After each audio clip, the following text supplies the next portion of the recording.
The country of Ireland is incredibly old. Now, we know that the first people who entered into Ireland were the Western hunter-gatherers. These people migrated into Ireland via an ancient landmass known as Doggerland, which connected continental Europe to Britain and Ireland.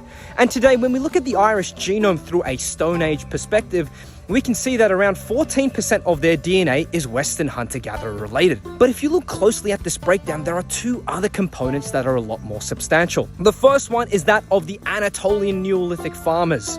Now, we know that agriculture was discovered in the Middle East sometime 14,000 years ago, but it was actually farmers from Anatolia, the modern-day country of Turkey, who migrated into Europe, mixed with the existing Western hunter-gatherers to form a new DNA component known as early European farmer.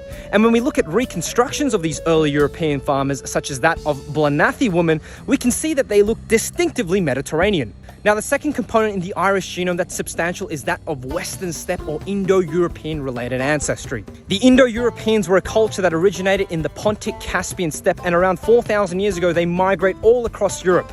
When they enter into Europe, they form a culture known as the Bell Beaker culture, and it's these Bell Beaker people that actually migrate into Ireland and outcompete with the early European farmers, contributing substantially to the Irish genome. I've spoken to many Irish people before, and they claim that the Gaels, who are the ancestors of the Gaelic people, actually originated from Spain. And this is because Irish falls under the Q-Celtic sub-branch of the Gaelic languages, which links it to the Celto-Iberian languages spoken thousands of years ago.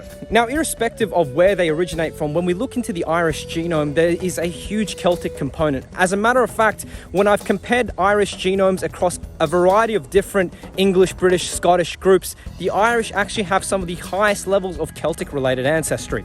Germanic ancestry is found highest in English and Lowlander Scottish groups, which is the reason why when you go up into Northern Ireland, people tend to have higher levels of Anglo-Saxon DNA. And this is because during the 1600s, there was a migration of Ulster Scots into Northern Ireland. And when you look at the Northern Irish genome, we see elevations of Germanic-related ancestry.